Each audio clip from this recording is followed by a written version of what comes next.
Welcome to the On Pace podcast. Today we're talking with Ingrind Polini. She is an ultra runner who is originally from Brazil but resides in Victoria, British Columbia in Canada. She is a CEO of a company, a full-time student, a dog mom, lives by a vegan lifestyle, and she overcame anorexia by taking the right steps by starting a running career. She is currently in training for two upcoming events, the Sun Mountain 50 miler and the Bigfoot 100 kilometer. How's it going? I'm doing great. What about you? Pretty good. So you said 11 days until the Sun Mountain? Yeah, that seems about right. I just got into tapering, so yeah, that's when the anxiety starts, right? All the did I do enough? Should I do a little more? Exactly. Yeah, it's easier for me to be in a high mileage week because then I feel a little bit better and I don't think about the race. But once I get into tapering, it's kind of like, okay, this is coming, and you can't use running to like just let the stress go because you can't run that much, right? So yeah. So what does a taper look like for you for an event like that? So like yesterday was my long run, so it was just 3 hours and a half. Just really easy on the trails. And then this week I have like 3 runs around an hour and a half, just really mild. Yeah, a little bit of cycling too. I need to keep myself active, otherwise I'll just go insane. So yeah. So how do you find time to fit in all those things I just mentioned? So I that's a good question. Yeah, I get that a lot. I feel like it's mostly about preparing and knowing when to rest as well. Because I have too much to do, I know there's only so much I can do in a day, and giving enough time for me to sleep in order to not be so stressed when I have to like tackle everything I have to do through the day is the most important thing. Because like if I take less than 6 hours of sleep, I just become like completely unfunctional. I can't do anything. I just get stressed out. And by sleeping enough, I feel like, okay, now I can just do one thing at a time and just prepare my week as I go. I don't do much of like planning the week ahead of me just because a lot of things pop up and that would just stress me even more. But just like, okay, so for this hour, I'll be working and doing meetings, and I just do that. And then for this hour, I will do that.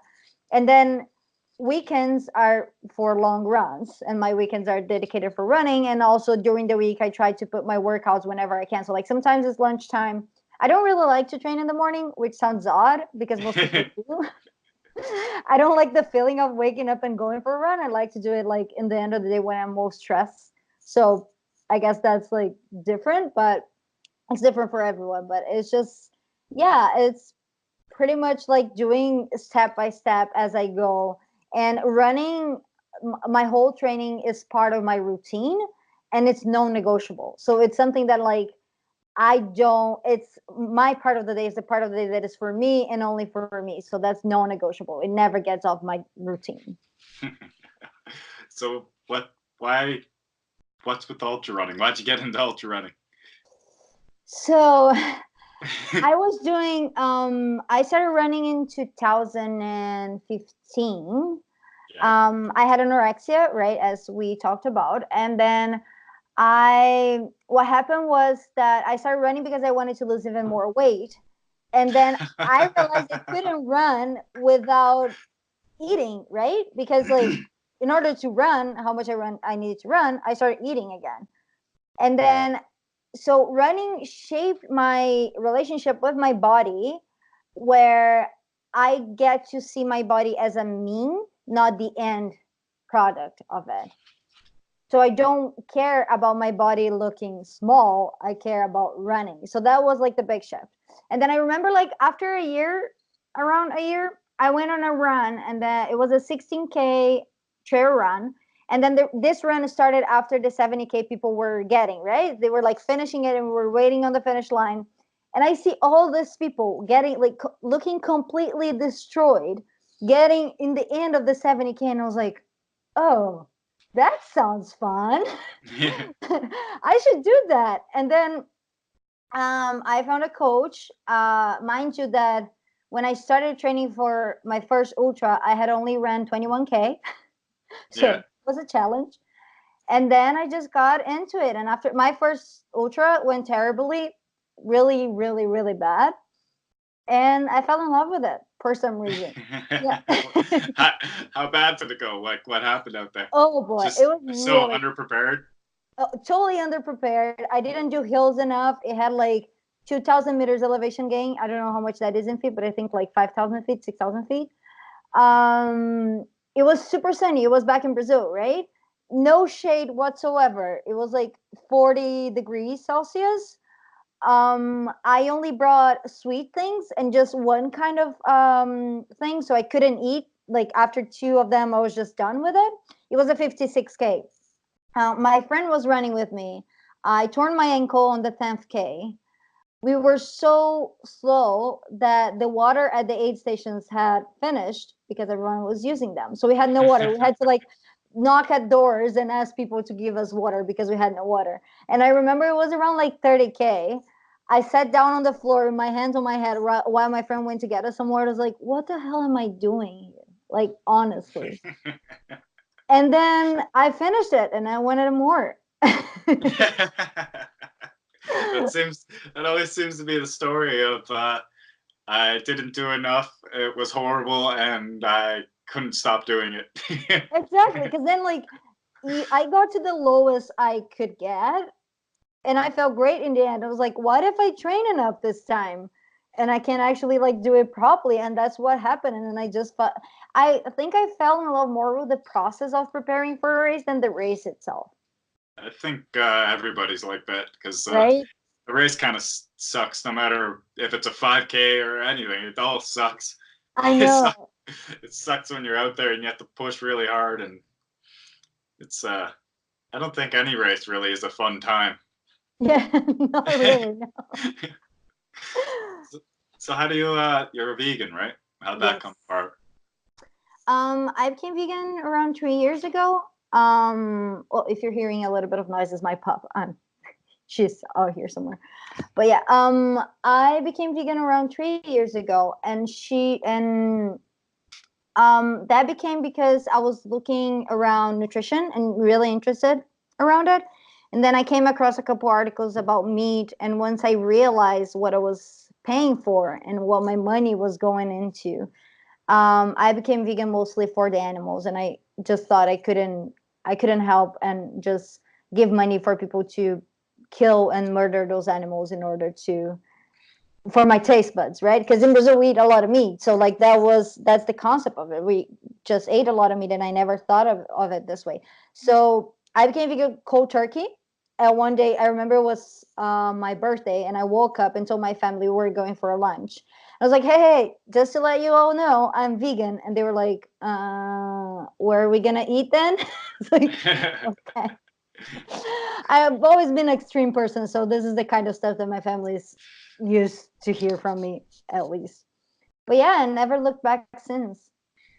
And you find that works really well with your running? Oh, it definitely does. My recovery time is really fast. I feel like I'm healing better and better. Of course, that like by being vegan, you can only eat junk food, or you can eat a proper Yeah. whole plant-based diet, which is the one I choose. So like by eating properly, my whole training game just gets so much better. Yeah. Oh, that's nice. Yeah, that seems to be the a lot of the stories that I hear is people start looking up nutrition to help their running career, and once you start looking into that kind of stuff, you start seeing the atrocities of what the food industry is. It's hard because I am kind of like at this point where I'm always thinking about it, and it's wondering if it's going to rather be vegan or I'm going to start hunting, and I just the stuff in the food is disgusting, and the way they treat the animals is disgusting, and it's just not and it doesn't help with your running. It makes you slow, it makes you recover slow, it makes you feel horrible all the time. Just eating like ammonia based food is disgusting. I know, exactly. And that's the part where, like, if you stop eating meat, everyone wins, right?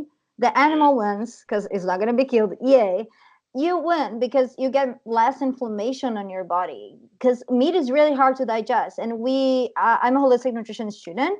And then when we talk about our stomach, when we run a lot, we are putting our immune system through stress. a lot of the time, and then recovering. So when you don't eat animal, you don't get as much inflammation in your body as you would, and then you help the environment as well. So it's a win-win-win, right? There's no I've seen a lot of athletes that became vegan also because of like the athletic benefits of the inflammation and recovery and everything like that. And I think it's becoming, a huge thing.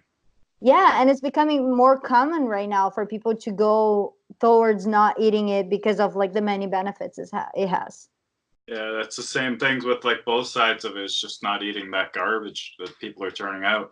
It's going to get a clean source of food, whether it is vegan or you're getting fresh animals from that aren't, raised with testosterone and hormone injections and all that crap. So from sorry, stuttering over my words. When you had anorexia and then you had to start looking at yourself a little differently, what were some of the thoughts of how that illness was affecting your body and how you started looking at it when you realized that nutrition is pretty important? How did that change the way you looked at yourself?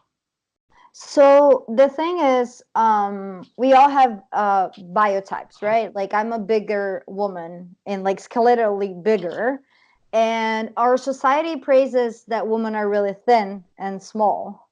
So, but like society overall expects that from women, that like that's the goal weight and that's the goal type. But some people are just not that small. And what I was doing when I had anorexia, I started realizing that I was trying to get in a weight that wasn't for my body. I'm a big woman. I have like big legs. I have big like chest. I have a big body. And I'm not talking about weight here. I'm talking about body structure. So it didn't matter how much weight I lost. I wouldn't look the way I wanted to look because that wasn't attainable, right? And then when I started thinking about running and how nutrition was important for me, I realized that by trying to be that thin, that is always in our society seen as fit, even though a lot of them have eating disorders too, if you think about it, especially like magazines and models and everything like that. When you see your body like getting thinner and thinner but not functional, and then you try to go for a run, I couldn't even run 400 meters. Like that's how bad it was. Like I had no cardio and no muscular structure to do that. And then I started realizing like, oh, I'm actually like really, really depleting my body. I'm looking thinner and thinner, but it's not helping me anyhow. My head was, and then when I started eating because I was running, my head got clearer. I had more energy. Like everything started falling into place. I was feeling so bad in the months before that, but it was because like I was only worrying. My only goal was about to get thin, and I was disregarding everything else in my life. Another thing about nutrition that a lot of people don't realize, like, yes, when you start running, you start getting more in tune with how your body feels, but what you're eating also really drastically affects the way you think. Because if you're eating clean, your brain's going to operate smoother, and it's not going to take an extra second to think something, and you're not going to feel as many negative emotions because your body feels better, and just not working against yourself all the time by eating junk. Exactly. Yeah. And our body, like the new research has been showing more and more the connection between our gut and our brain, and how they, like your gut also relies to your emotions and how you think and how you act. So it's so important for us to eat a clean diet, or at least, I'm not saying here like just eat salad. That's not what I'm saying, but like eating a clean diet overall, with a little bit of junk food here and there, because it's all about balance, right? But to keep yourself nourished in order to do everything you want, right? Yeah, the gut biome is pretty important. I'm sure you can speak to that. Let people know like a little bit what you're talking about the bacteria in the gut and how it reacts with your body.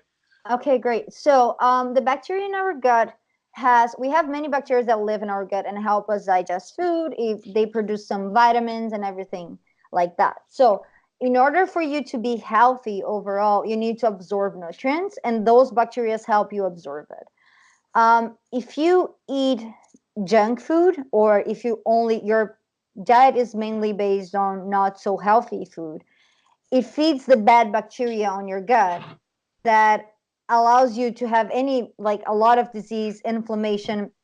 It pretty much starts your immune system to say, hey, something is going wrong here, like, what's going on? Well, if you eat proper food, if you eat food that is nourishing, you're not only feeding your good microbiota, you're also feeding your body that you're going to able to absorb much more food.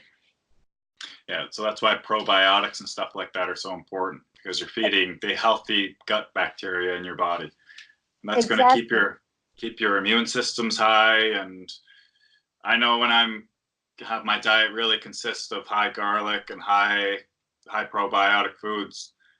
If I even do get sick, which is very, very rare now, I'm sick for like half a day, and then the next day I can be out running again perfectly fine. Exactly. Yeah. And it's also because we do that amount of exercise. When we talk about endurance, we are really prone of having dysbiosis. So dysbiosis is when the bad bacteria gets over the good bacteria. Yeah. And just you start getting bloated and not like digesting food well. And when that happens, which is really common with athletes, your whole body enters inflammation, and then you don't digest properly, you don't recover properly, and then it affects your performance overall. Yeah. So what kind of foods are very, very good for promoting probiotics and good gut biome? Mostly fermented foods. Fermented foods are really Those great. are great. So, Like, yeah, what's it? kombucha, Kimchi. kimchi, tempeh, which is like pressed soybeans, fermented soybeans. What else that is fermented? Yeah, most Some fermented foods yogurts are if you probiotics. want, if you're into that. Exactly. Yeah, and also prebiotic foods, right? So the prebiotics are the one that feed the good bacteria. The probiotics are the bacteria itself. So green leafy greens, like dark leafy greens, onions, garlic, Oh, it's all like amazing. the Garlic's the vegetables best. overall. It's the best. Yeah, I put it in everything. Yeah. So exactly. So like all those vegetables, your greens, everything, they help with the prebiotic and feed the good bacteria as well. Yeah. And that's why I got to stay away. And it's very important to stay away from meats that are raised with antibiotics, because they kill bacteria in your stomach. Mm-hmm. And that's just horrible and horrible for inflammation. Also, just killing your own antibodies so you can't fight off infection, and it's not good.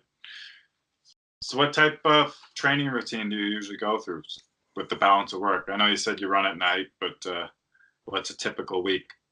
So I have a coach now just to help me like organize. I don't want to stress out about training, so she just does it for me and let me I just do the training.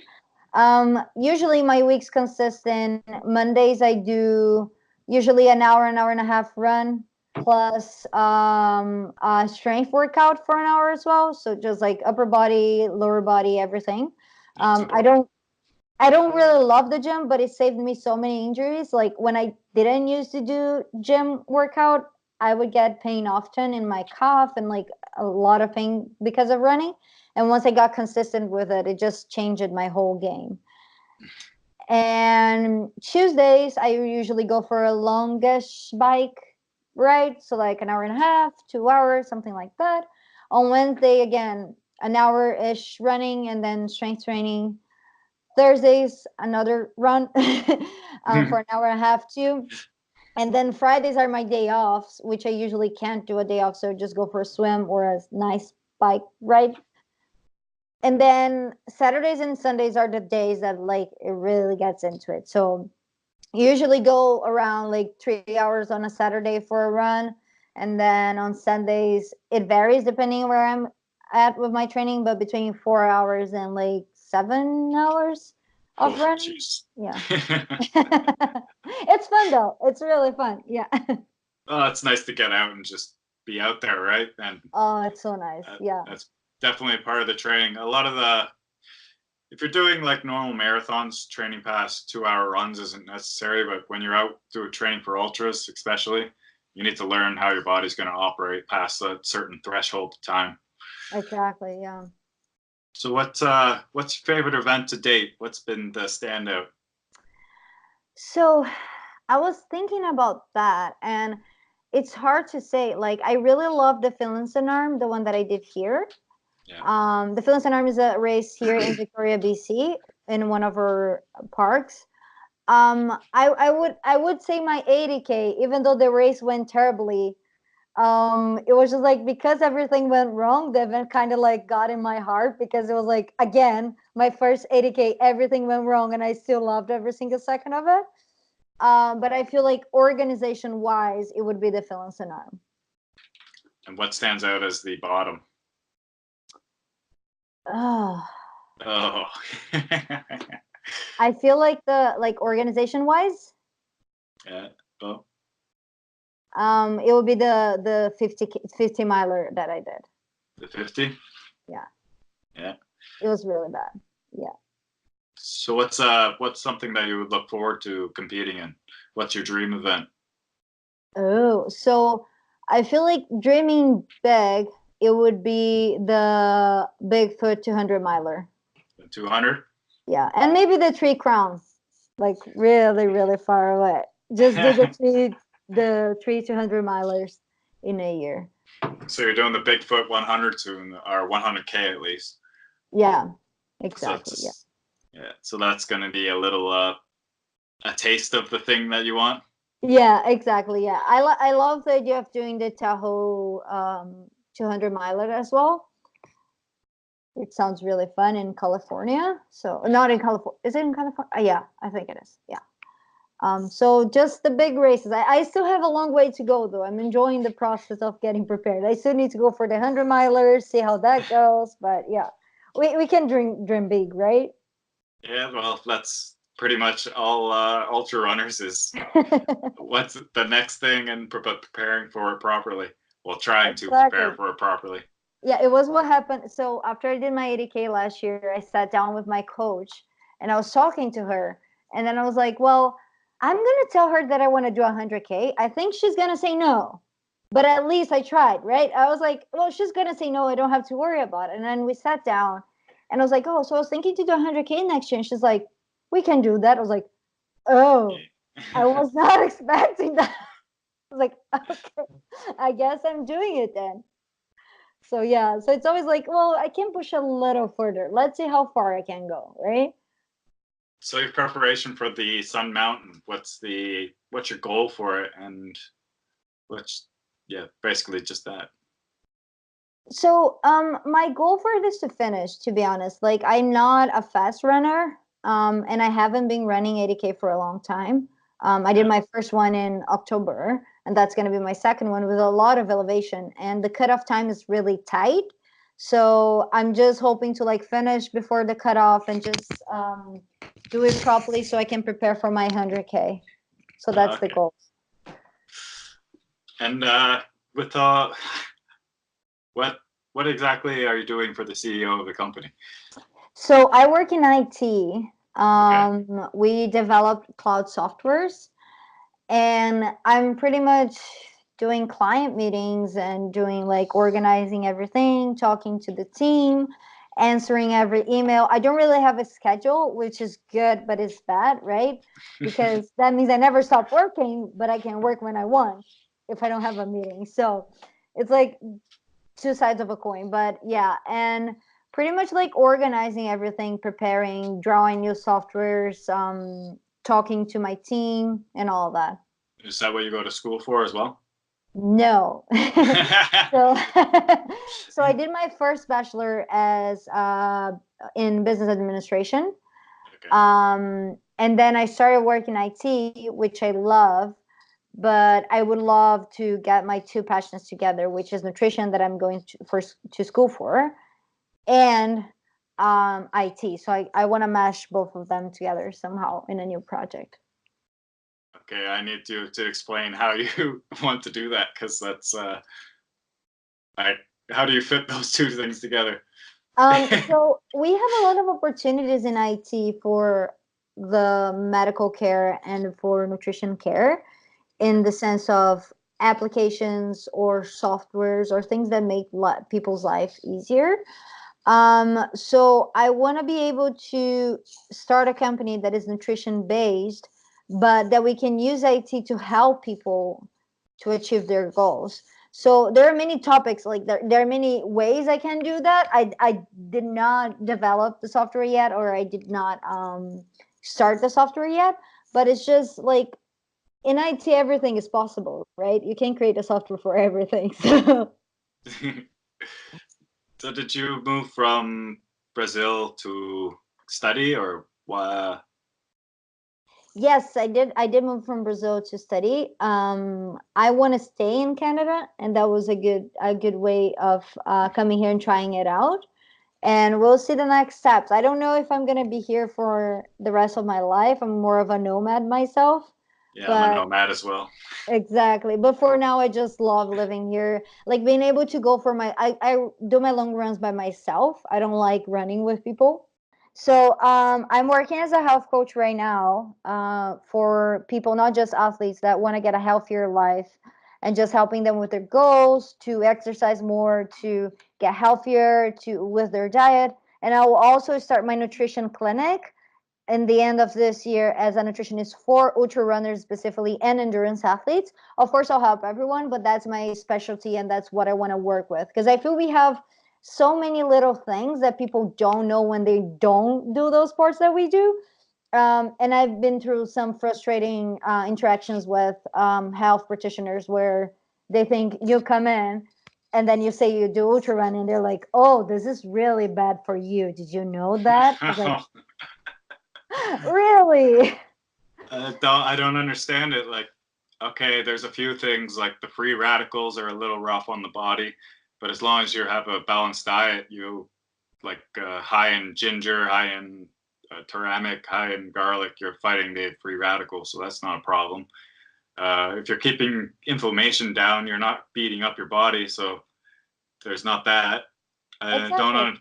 I don't understand why they always say that it's unhealthy, but you know, you see like 70-year-olds out on the course and they're doing just fine. So And I feel like when you think about evolution, our bodies were made to run after animals that were faster than us, but we would run for longer until they got tired and we would hunt them, right? So yeah. like our bodies as humans were evolved to that. I feel we are so trapped in the sedentary lifestyle that everything that goes out of this helm of like just doing an hour of gym a day and you'll be fine. There is the danger of new people starting. They just want to start with ultra running. They don't have the proper training and they just like try to hit as many miles as they can, Oh, that's bad. and then they get injuries. I've seen a lot of that, like people that just started and doing 160 miler weeks, and I'm like, Yeah, whoa, that's insane. Like I don't even do that. you it's know horrible for everything because you don't have the skeletal structure for it. You don't have the bone density. Your muscles are not going to be happy. The tendons, your ligaments are just not prepared for that stress, and they're going to break down. You need to just slowly ramp up the training, let your body adapt to the stress, and then when you'll know when it's time and your body's ready to put in those distances. Exactly. And the thing is, with like when I started running, I was only running 3 times a week, low kilometers, just a little bit. And then you start building up to it to the point that you see where your body can tolerate it. We cannot look at people that, like, I've been running for 20 years that do 160K a week and just say, like, oh, why am I not doing that? Well, because you're not prepared yet to do it. So, like, going slow and just doing it step by step makes the whole difference, and not getting injuries as well, right? Because I've seen a lot of people that just started ultra running or even marathon running, because marathon running has the thing with the pavement as well, which is really harder on the body and on the Yeah, bones. it's rough.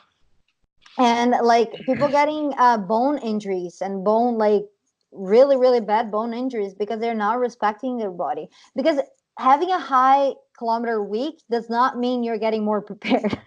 No, no, the body stops getting benefits after about 2 hours of running anyway. So Exactly. if, especially when you first start preparing, you don't need to put in those crazy mileage weeks.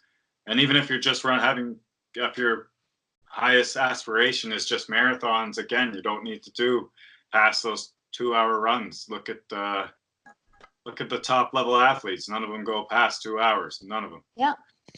If you're doing ultra running, it's a little different because you have to prepare mentally, and you do need that little bit of extra bone density and all that stuff to be prepared on the trails. But even then, like you said, you do like 1 or 2 a week at the most, right? Mm-hmm. You're not going out for every day 5-hour runs. Exactly. And that's what people usually think when I tell them I do is like, oh, how much do you run every day? I was like, well, first of all, I don't run every day. My body needs to rest. Second of all, you need to like have the resting is part of the training, right? So like if you don't rest, your body won't recover for you to be able to run again and run more efficiently. And also with running overall, I see a lot of people that like with ultra running, for example, I'm not a fast runner. I do it for the fun. I'm not even top 10. And I'm totally fine with it. I just love doing those runs. But people think often that everyone that do ultra running just run the entire time nonstop. And that's not what happens. We stop at aid stations. We walk really hilly hills, like really steepy hills. It's all about strategy and being able to know when you're tired enough or when you can push a little bit harder and knowing your body overall. So we've been through a situation where at the Finland Arm here, there was a guy, I didn't know him quite well on the start of the race. And then it was his first 50K, right? And he pushed through it. Like he ran past me on the start, just like, and I did last year. So I did 3 ultra runs in 8 weeks. That was my goal. So I did Squamish 50K. And then I did the Finland Arm 50K. And then I had the 80K in like 3 weeks after that. So it was going easy on the Finland Arm. Like after coming back from Squamish, preparing for the 80K, it was just like my legs weren't feeling that well. I get about on the 25th 30K, this guy is destroyed. He's walking up hills, limping, looking like he was crying, like really, really not okay. And I stopped to talk to him. I was like, are you okay? I haven't seen him like to this point, right? And then he was like, no, I have cramps. I feel so bad. That's terrible. I'm going to give up. I was like, no. Come down. Okay, let's do something. And then I gave him some of my soft tabs. I was like, okay, you're going to get that every hour and a half. You're just going to get a soft tab to help with your cramping. Are you eating enough? Are you drinking enough? Just like start talking through with him. And I was like, let me tell you something, and something right now. You're not going to quit unless someone pulls you off the race. Are we clear about that? And then he was like, yeah. And I was like, I'm serious. You can walk all the way in. You're not going to quit until someone pulls you off the race. And then he's like, okay. So I finished my race. I'm waiting, like talking to everyone to finish the race. This guy comes around like an hour after me, something like that. He comes crying and he gives me a hug, telling me that the only reason that he didn't give up is that because I gave him this pep talk. And I feel like ultra running is about that too, right? We know that sometimes we do dumb things when we're running, especially when we're starting. We always like we don't respect the mileage, or we run too much, or run too less. Everything happens, but just like being able to connect with those people, and we're all doing that crazy thing that most of our like the people in our life don't agree with, and just probably call us crazy. And then we talk just by talking to this guy. He told me I made his day because he was able to finish about this little pep talk I gave him. Yeah. No, that's the ultra community helping each other out. Exactly. Yeah. That's good. That's a nice little inspiring story right there, and that shows a lot about the people that are out there doing those races. So I got an inspiring message for people, maybe help anybody with maybe an eating disorder or somebody looking to overcome that. I feel like the biggest message here is that our body is not the goal, but a means to do something. And that we cannot believe that because society wants us to look a certain way, or because you want to look a certain way for the other people, that's what you truly need, and that's what your body truly needs. our bodies are really, really smart and we should respect it. So by eating right and doing the right amount of exercise, it will get to the shape it needs to be. So, and then run. Running is just run the stress out. Like doing exercise is amazing. And I think that's it. Yeah. Perfect. Let people know where they can find you, any sponsors, social media, all that stuff. Okay, so I'm on Instagram as Ingrid Polini, at Ingrid Polini. And then I have my blog, which is hilltopvegan.com. And that's about it. I don't have any sponsors. Oh, okay. All right. Thanks. That was awesome. We have been speaking with Ingrid Polini on the On Pace podcast. Thank you so much for coming on and sharing with us. You can find us at Instagram, Facebook, and YouTube at On Pace Podcast, Twitter at Pace Podcast, and our website is www.onpacepodcast.com. Thanks again. Thank you. Welcome to the On Pace Podcast. Welcome to the On Pace Podcast.